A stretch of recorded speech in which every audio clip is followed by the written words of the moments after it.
안녕하세요. 알쓸맥자 민한쌤입니다. 한 주 잘 보내셨죠? 오늘도 어김없이 맥주 이야기 하러 돌아왔고요. 많은 사람들이 창조 혹은 창작이 어떤 자유로운 어떤 생활이나 생각에서 나온다고 생각하잖아요. 맞다고 생각합니다. 저도 어느 정도는. 그런데 그 자유로운 생각, 그 창조물이나 창작물도 루틴 속에서 나오는 것 같아요. 루틴이 없으면 지속적으로 생산되기 어렵다. 이게 제 생각입니다.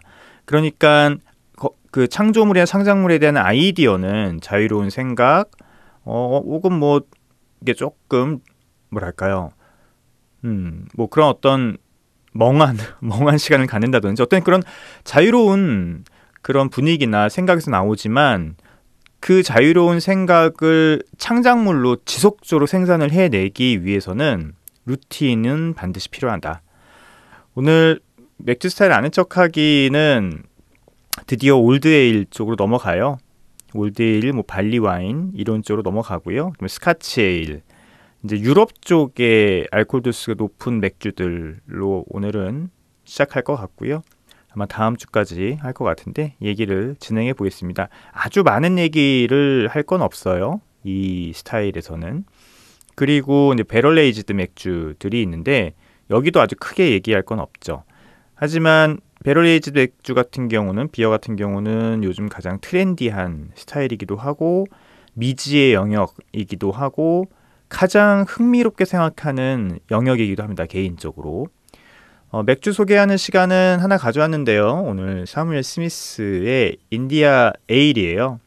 인디아 페일 에일이라고 보면 되겠죠.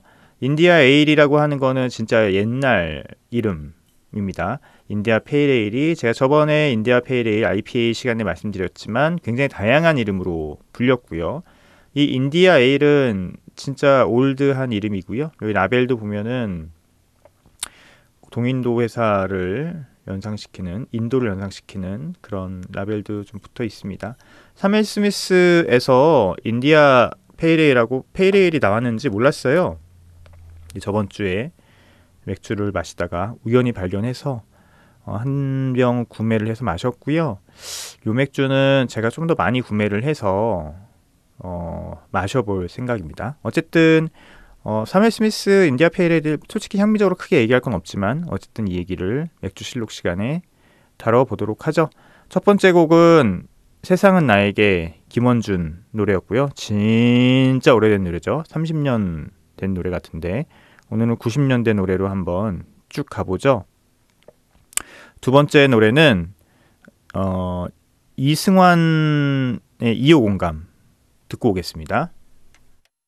2호 공감의 꿈꾸는 소년 듣고 왔습니다. 진짜 오랜만에 들었고요. 제가 고등학교 2학년 때인가 나왔던 노래인 것 같습니다. 2학년 때인가 3학년 때인가. 자, 오늘 맥주 스타일 아는 척 하기는 이제 올드에일 쪽이에요. 추위를 물리치는 특효 맥주에서 발리 와인과 몸을 녹여주는 겨울철 주류라고 해서 보통 이게 영국 쪽에서는 이제 윈터 워머라고 보통 불리우죠. 딱 요런 맥주를 마시기 좋은 계절이 지금 다가오고 있고요. 겨울에 몸을 따뜻하게 해주는 맥주라는 뜻인데요. 이 발리 와인이라고 하는 스타일이 실제 지금 그 원형을 마시기는 불가능합니다.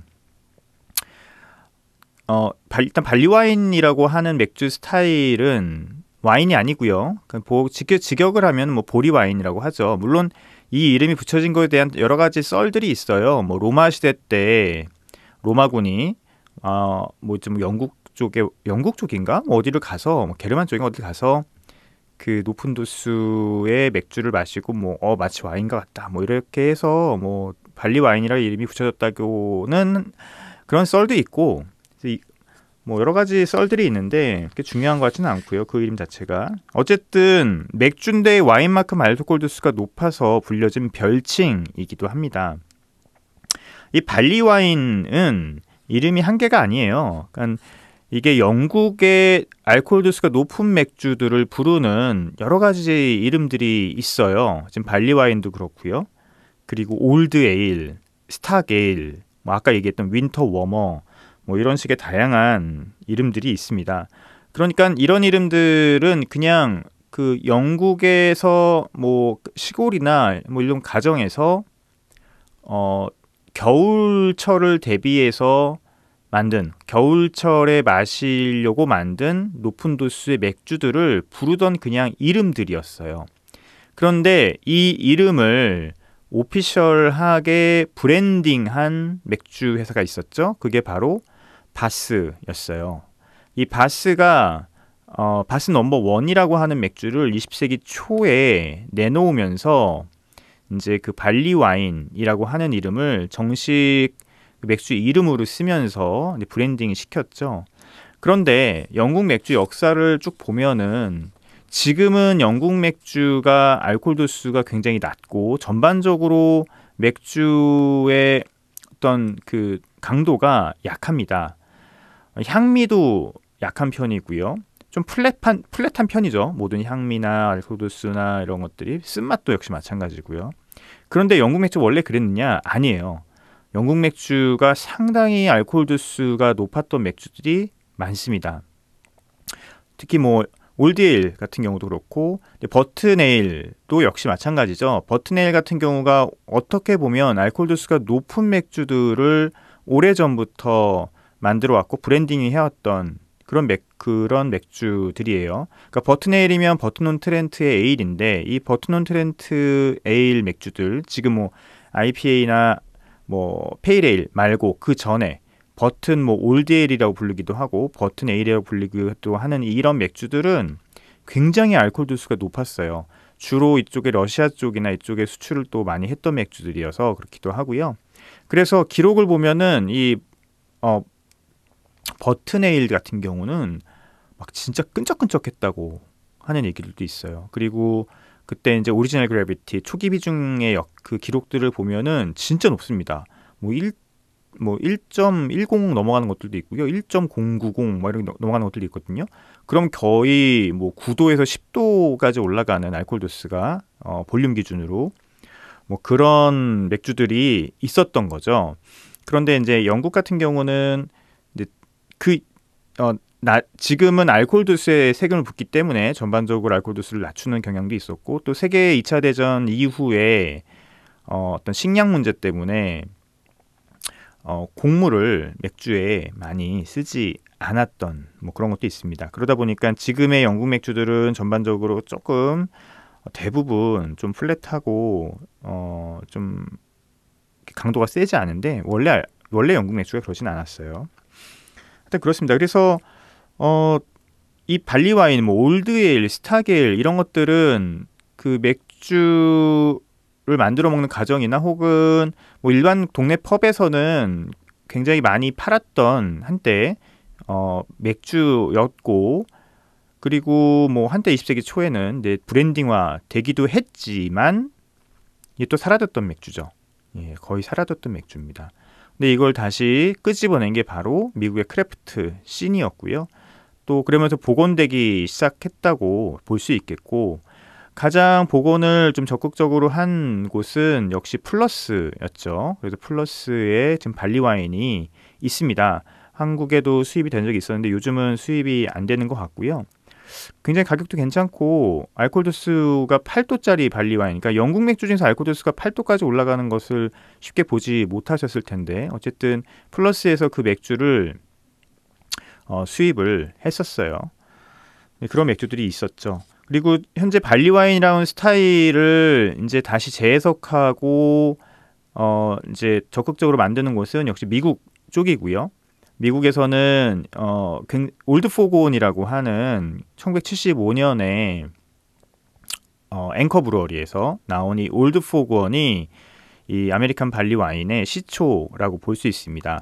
물론 이제 지금 기준으로 봤을 때는 알코올 도수가 이렇게 높은 게 아니었지만 당시에 영국의 발리 와인을 재해석하고 미국의 홉들을 또 왕창 때려 넣으면서 이제 새로 재해석해서 맥주가 그때 나왔었고요. 물론 올드 포그온이 당시에 굉장히 뭐 선풍적인 인기를 끌었다거나 뭐 그런 맥주는 아니었지만 어쨌든 크래프트 맥주의 거의 시작, 지금 발리 와인의 이제 시초 시작으로서 굉장히 의미가 있고 저도 뭐 마셔봤는데 마셔본 지 꽤 오래됐어요. 그래서 지금 테이스팅기를 찾아보면 그때 이제 썼던 테이스팅기가 남아 있을 텐데 이 호향이 뒤에 은근히 살아 있다는 거.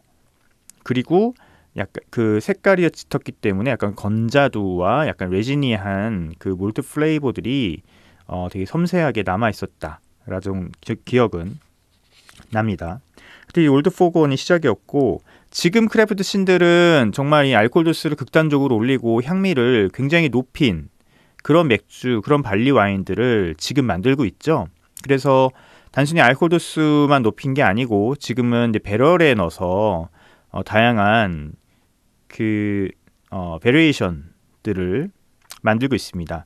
또 지금 이제 아메리칸 크래프트 씬 같은 경우에서는 단순히 발리 와인, 올드 에일, 스타게 이런 것들을 같이 취급하지 않고 또 세분화시켜서 만드는 경향도 있어요. 그래서 발리 와인 같은 경우는 좀 더 과일 향이 많이 나는 약간 아까 얘기했던 건자두나 그 레지니, 건포도 향까지 나면서 알코올 도수가 높고 또 호베 향들이 같이 있는 그런 맥주를 이제 발리 와인 쪽으로 좀 구분을 하는 경향이 있고요.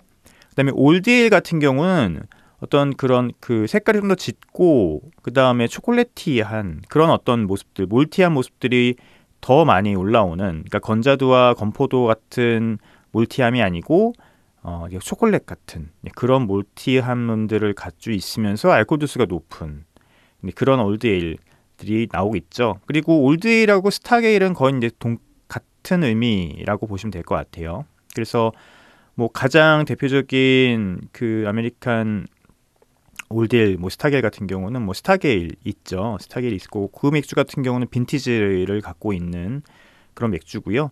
뭐 2015, 2014, 뭐 2016 이렇게 쭉 나오고 있는데 저도 2014년인가부터 마셔봤던 것 같아요. 지금 집에 또 몇 개 더 있습니다. 지금 숙성시키고 있는 것들이 있는데 그건 언제 먹냐?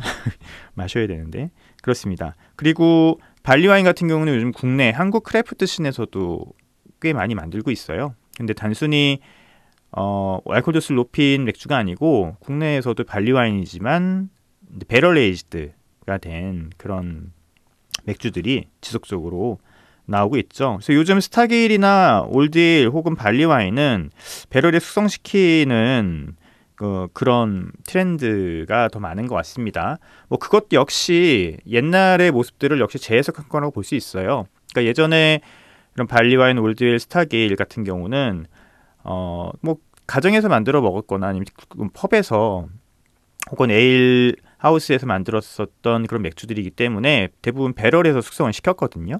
그러다 보니까 이제 배럴에 있는 여러 가지 뭐 야생 효모도 좀 관여를 했을 것이고 또 다양한 미생물들이 관여를 했기 때문에 예전에 이제 그런 맥주들 같은 경우는 아주 깨끗한 지금과 같은 현대적인 향미를 갖고 있었지는 않았을 것 같아요. 어쨌든 이제 그런 어떤 전통들을 다시 재해석해서 요즘 다시 배럴에 숙성시키고 있고 단순히 요즘은 이제 단순 나무통에 숙성시키는 게 아니고 이제 뭐 버번 위스키라든지 아니면 와인 배럴에다가 다시 숙성을 시키고 있죠. 그래서 그 남아있는 다른 술과의 이제 이종 교배를 통해서 나오는 더 복합적이고 다양한 향미를 이제 부여하는 게 요즘에 있는 발리 와인이나 올드 에일의 모습인 것 같습니다. 저도 굉장히 좋아하는 스타일이긴 해요. 그래서 이 책에서는 지금 잉글리시 스타일 발리 와인과 아메리칸 스타일 발리 와인 두 개를 나누고 있고요. 뒤에 이제 배럴 에이지 맥주에 대해서 숙성 관련된 맥주에 대해서 잠깐 코멘트를 하고 있어요. 그래서 이 챕터는 아주 길진 않습니다. 길게 얘기할 만한 뭐 그런 맥주들은 또 아니기도 하고요. 그런데 제 개인적으로는 이런 맥주들 같은 경우는 꽤 흥미롭고 약간 뭐 전설 혹은 약간 미지의 세계에 있는 맥주들 뭐 이런 생각이 개인적으로 들어요. 그러니까 이런 상상을 해보는 거죠. 영국의 어떤 뭐 시골에 가서 어떤 펍에서 파는 진짜 정통 발리 와인을 한 잔 마시면 얼마나 좋을까 뭐 이런 상상을 해보곤 합니다. 그래서 그런 어떤 탐험도 한번 해보고 싶은 생각도 있고요. 돈과 시간이 돼야 될 텐데 그죠? 자, 한번 이 책을 읽어보면서 한번 다시 정리를 해보죠. 영국 모순의 출발점 이래서 시작을 하고 있고요. 18세기, 19세기 영국으로 가보자. 이 시기 영국 제도와 유럽에는 농가 양조장이 수두룩했고 이들은 양조 캐틀을 보리메가로 가득 채워 파티가일 공정으로 맥주를 만들어냈다 하네요. 파티가일은 제가 여러 번 설명해 드렸죠. 그러니까 티백 같은 거예요. 한번 이제 곡물들을 갖고 한번 우려낸 것을 또 우려내고 뭐 그래서 만든 맥주들입니다. 그러니까 한 번에 그 매쉬 하나를 갖고서는 여러 개의 알코올 도수를 갖는 맥주를 만드는 것, 이게 이제 파티가일 공법이고요. 예전에는 아무래도 곡물도 귀했고 뭐 한 번 쓰고 버리는 게 아까웠겠죠. 예, 그러다 보니까 꼭 영국뿐만 아니라 대부분 유럽 이제 양조장 혹은 맥주를 만드는 사람들이 이 파티가일 공법을 써서 맥주를 만들었어요. 그래서 첫 번째 나오는 맥즙이 가장 알코올 도수 높은 거, 뭐 두 번째 낮은 거, 높은 거, 마지막 나온 게 가장 이제 물과 같이 알코올 도수 뭐 한 2도, 1도를 만드는 그런 맥즙을 가져와서 맥주를 만드는 그런 공법을 얘기를 하고요.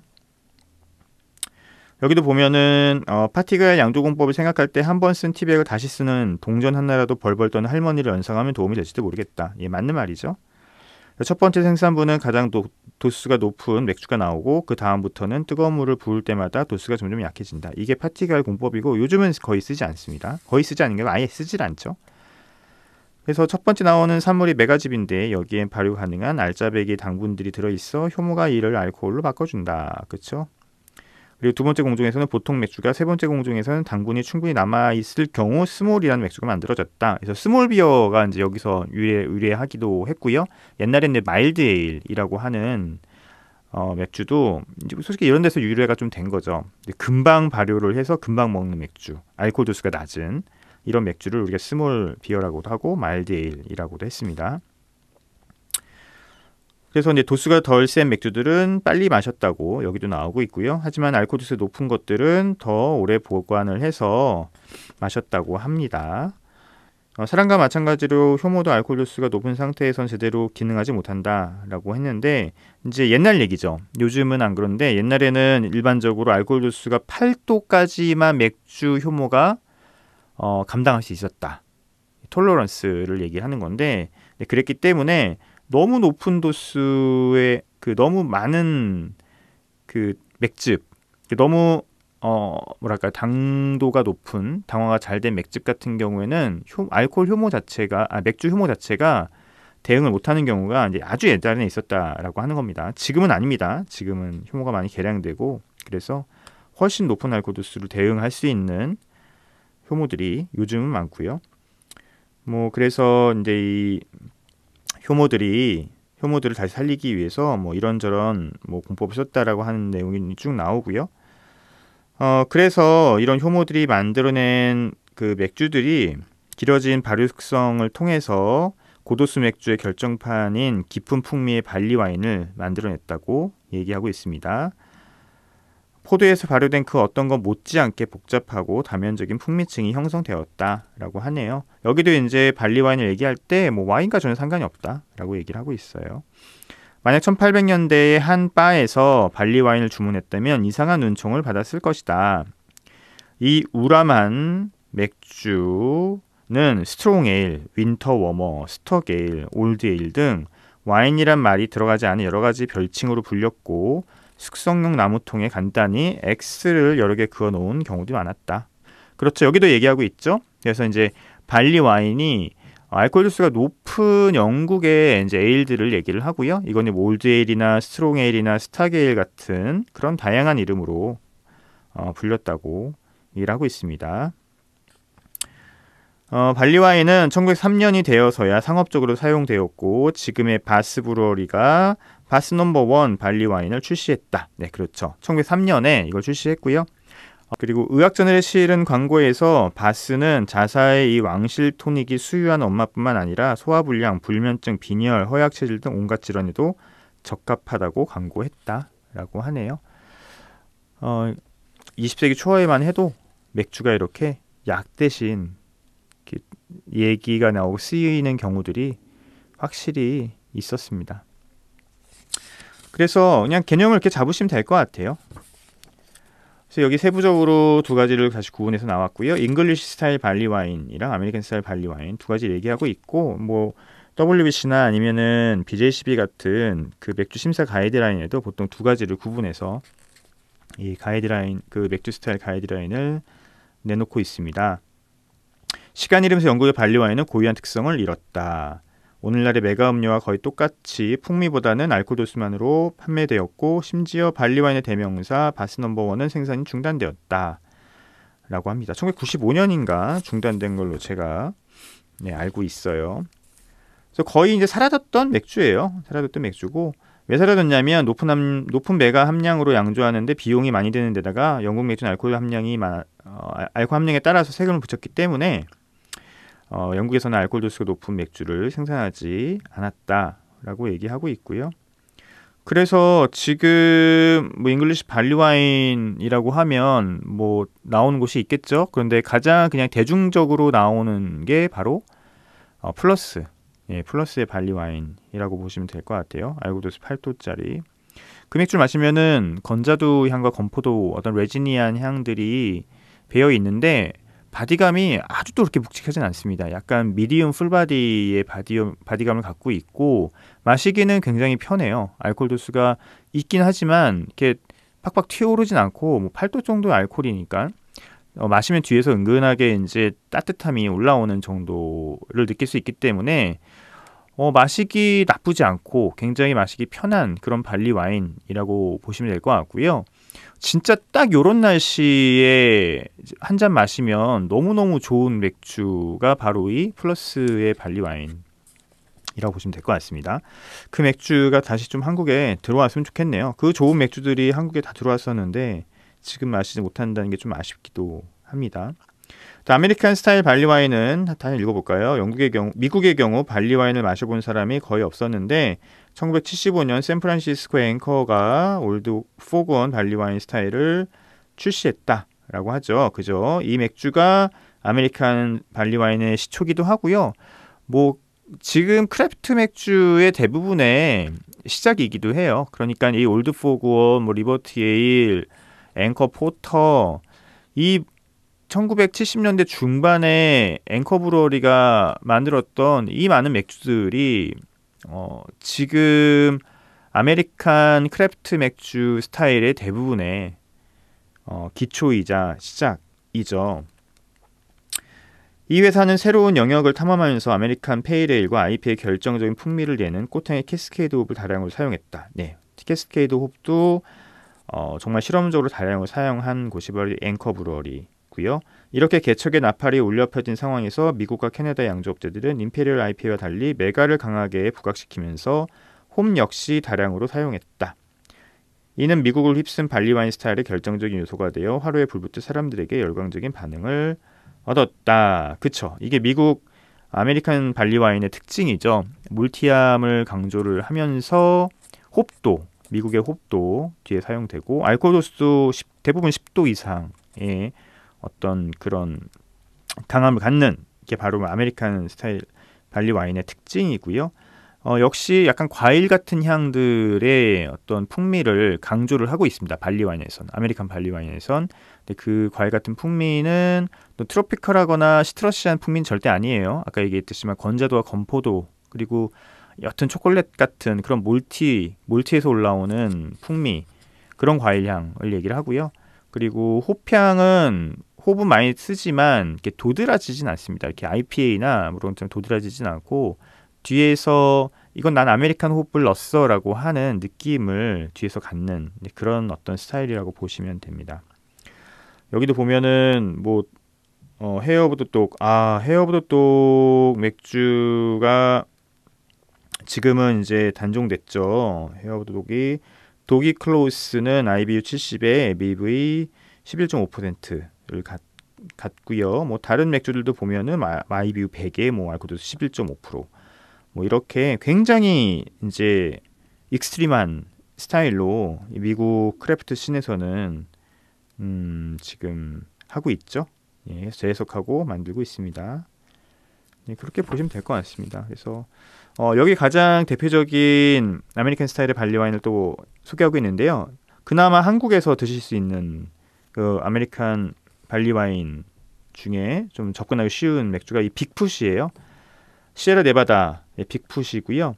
알코올 도수가 9.6도고요. 요 맥주는 아마 시즈널로 한국에서 구하실 수 있을 거예요. 그러니까 보시면 꼭 구매를 하셨으면 좋겠고요. 이 빅풋은 시에라네바다의 빅풋은 흔하지만 흔치 않게 품격 있는 놈이다.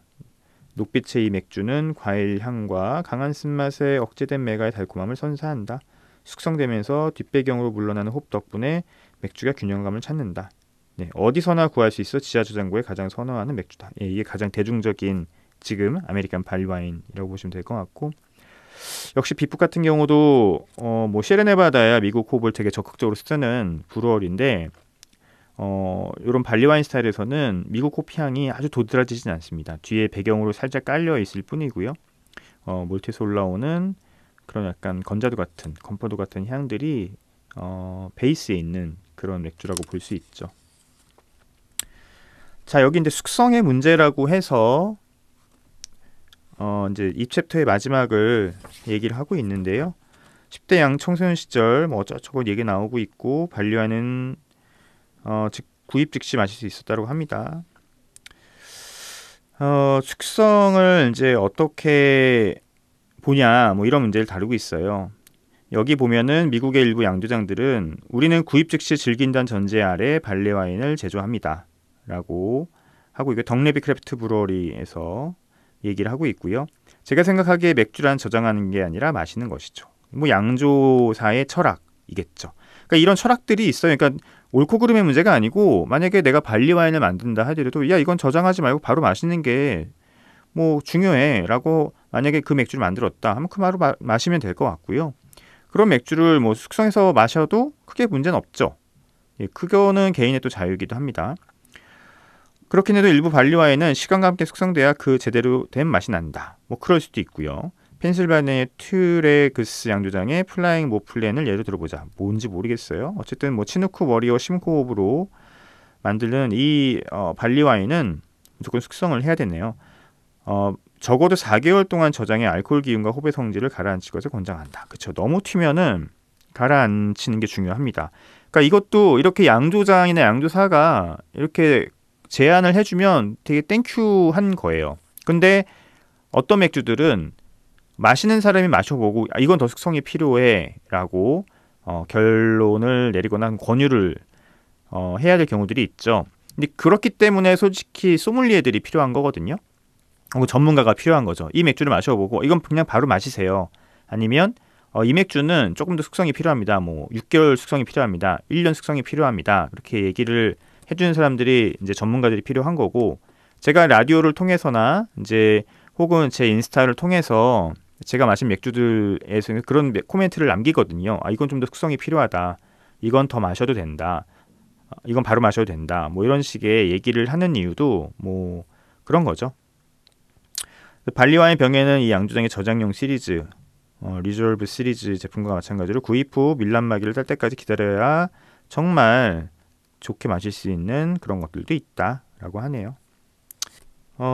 이렇게 발리 와인에 대한 얘기들을 정리를 해드리면 될 것 같고요. 다음 주에는 이제 발리 와인이 아니고 알코올 도수가 높은 또 다른 맥주들이 있습니다. 그래서 윗 와인이라고 하는 요거 굉장히 크래프티한 스타일을 소개를 하고 있는데, 상식적으로 알아두시면 좋겠죠. 이게 하나의 스타일이라기보다는 이런 카테고리가 있다라는 것. 아이스복, 아이스복은 좀 얘기를 해야 될 필요가 있는 맥주이고요. 또 제가 굉장히 좋아하는 스타일이고, 또 스카치에일 위헤비가 있는데, 뭐 스카치에일 위헤비는 역시 뭐 알코올 도수가 아주 높지는 않죠. 하지만 이제 스타일상으로는 겨울에 마시는 맥주를 구분이 되기 때문에 이쪽에 놓은 것 같아요. 그렇게 하면은 또 클래스 8이 끝나고 다음에 클래스 9 숙성 맥주들로 넘어갑니다. 숙성 맥주들은 정말 단순 설명이 아니고 다양한 스타일, 시음기로 얘기해야 되는 맥주들이 많죠. 그 다음에 이제 사워에일로 넘어가네요. 이제 점점 익스트림한 스타일로 넘어가고 뭐 사워에일 같은 경우는 또 할 얘기들이 좀 많죠. 프란드스 레드 에일이나 아니면은 람빅 같은 경우에 차이점이 뭔지 요것만 해도 뭐 한 2주는 넘어갈 것 같아요. 네, 그렇게 쭉 진행되면 올해 안에 제가 봤을 때는 이 책은 끝낼 수 있을 것 같습니다. 자, 세 번째 노래는요. 이 노래 오랜만에 들을까요? 임재범의 이 밤이 지나면. 진짜 오랜만에 들었네요. 임재범의 이 밤이 지나면 듣고 왔고요. 이거는 레코드판으로 들었던 LP판으로 제가 구매를 했던 노래입니다. 아, 너무 옛날이다. 이건 중학교 때인데. 아, 자, 사무엘 스미스 인디아 에일이고요. 사무엘 스미스 인디아 페일 에일은 제가 진짜 예전에 영국에서 먹어봤던 맥주예요. 특히 병맥주는 지금 처음이고요. 이 맥주 같은 경우는 생맥주로 오히려 저는 런던에서 먹어봤던 맥주입니다. 근데 오랜만에 먹어봤는데 솔직히 말씀드리면 향미는 뭐 그냥 영국의 인디아 페일 에일이라고 보시면 돼요. 제가 엊그저께도 수업하느라고 또 플러스 인디아 페일 에일을 다시 한번 시음을 했는데 뭐 영국의 인디아 페일 에일이라고 할지라도 뭐 굉장히 드라마틱하거나 뭐 독특한 그런 향들은 없죠. 일반 페일 에일보다는 물론 영국 노브롭에서 나오는 약간 허브의 향들, 약간 그레시한 향들 혹은 살짝 플로럴한 향들이 뒤에 있고요. 강하지 않습니다. 그리고 알코올 도수라고 해봤자 뭐 5.3도, 여기도 5도예요. 인디아 에일인데 그죠? 높지 않습니다. 쓴맛이라고 해봤자 IBU 뭐 35에서 40 혹은 조금 40을 살짝 넘어가는 뭐 그 정도 수준이기 때문에 이 맥주도 역시 마찬가지입니다. 그래서 마시긴 편한데 전반적으로 플랫한 느낌이 들죠. 그리고 이 맥주 같은 경우는 약간 뒤에 그래시하고 약간 헤이 뭐죠? 건초 같은 느낌. 요게 이제 영국 노브롭 특히 이 스캔딩이나 퍼글스에서 오는 그런 호배의 향들이거든요. 이런 향들이 뒤에 있습니다. 그런 향들을 보면은 드라이호핑을 한 것 같긴 해요. 저 이 맥주의 어떤 향미적인 특징은 그냥 다른 잉글리쉬 IPA와 크게 다르지 않다라는 정도로 말씀드리고요. 마시기 굉장히 편하고 역시 이 맥주의 정체성을 즐기는 사람들한테는 굉장히 환호를 받을 만하나 그렇지 않으면 맥주가 비싸다면 여러 가지 대안들이 있기 때문에 역시 한국 시장에서는 힘들지 않나라는 생각이 들고 조금 접근이 쉬운 곳에서 가격도 그렇고 그러면 좀 더 좋을 것 같다는 생각이 들어요.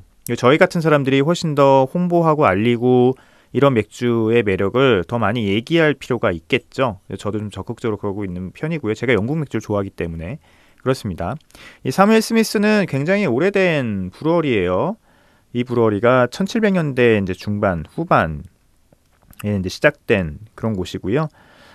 자료 좀 찾아보니까 1758년부터 시작됐다고 합니다. 근데 저는 이 맥주를 런던에 가서 알게 됐어요. 솔직히 잘 몰랐었는데 10년 전쯤에 런던에 갔었을 때 제가 이제 펍 투어를 하고 영국 맥주를 한참 마시러 다녔을 때 그때 영국 런던에 올드의 셰샤이어 치즈라고 하는 펍에 이 펍에 가면 사무엘 스미스의 맥주만 팔고 있습니다. 이때 굉장히 인상 깊게 마시진 않았고요. 뭐 그냥 그랬어요. 네, 사실 그냥 그랬습니다. 물론 그때 갔다 와서 영국 맥주의 매력을 알게 됐긴 했지만 근데 이 펍은 굉장히 인상적이었어요. 이 펍은 진짜 오래된 펍이고 물론 복원된 펍이긴 한데 옛날 영국 펍의 모습을 그대로 재현하고 있는 곳이었습니다. 그러니까 우리가 알고 있는 대부분 영국 펍은 전형적인 모습들이 알고 있잖아요. 근데 이 펍은 진짜 올드 펍의 모습을 그대로 재현하고 복원한 곳이어서 마시는 내내 기분이 좋았고 거기에 계시는 이제 웨이터 분이 할아버지셨는데 이 할아버지께도 굉장히 진짜 뭐랄까 품격 있는 모습으로 맥주를 서빙해 주시는 모습을 보고서는 되게 놀랬고 이 사무엘 스미스 이제 영국에서 먹었던 맥주 같은 경우는 당연히 캐스크 에일이었죠. 그래서 이때 뭐 IPA, 비터 다 마셨던 기억이 있습니다. 그리고 이제 이때 먹었던 영국 음식이 굉장히 실망을 해서 힘들었다. 뭐 이런 기억이 남아 있네요. 제가 요 기록을 해놓은 게 있거든요. 제가 했던 블로그에 남아 있어서 다시 한번 좀 봤고요. 그래서 이 사무엘 스미스 같은 경우는 지금 한국에 굉장히 다양한 맥주 스타일들을 수입해 주셨어요. 윈비어에서. 그래서 우리가 알고 있는 임페리얼 스타우트부터 페이레일도 수입이 됐더라고요. 아직 페이레일은 병 버전 아직 못 마셔봤거든요. 물론 뭐 영국에서 예전에 마셔보긴 했지만 한국에 수입된 버전 아직 못 마셔봐서 요것도 좀 구입을 해서 마셔볼 예정입니다. 이런 거 구입하려면 그냥 한 박스씩 구입하는 게 저는 더 속이 편해서 사무엘 스미스 인디아 페일하고 페이레일을 한 박스씩 구매를 해서 마셔볼까 지금 생각 중입니다. 그래서 이 사무엘 스미스 IPA가 한국에 있다는 거 다시 한번 소개를 해드리고요. 지금 플러스 IPA와 사무엘 스미스 인디아 에일 요 두 개가 유일하게 있는 잉글리시 IPA인 것 같아요. 그러니까 기회가 되시면 꼭 드셔보셨으면 좋겠고 특히 맥주 공부하시는 분들은 반드시 드셔보셔야 되는 맥주인 것 같습니다. 지금 텍스턴 올드에일, 텍스턴 같은 경우는 지금 케그 맥주로도 수입이 됐죠. 그래서 올드에일 비터 이런 것도 시간이 나실 때마다 드셨으면 좋겠습니다. 있을 때 먹읍시다. 영국 맥주는. 그렇지 않으면 언제 살할지 모릅니다. 자, 오늘도 여기서 인사를 드려야 될 것 같고요. 다음 시간에 더 재밌고 흥미로운 맥주 이야기로 돌아오겠습니다. 모두 건강하십시오. 안녕히 계세요.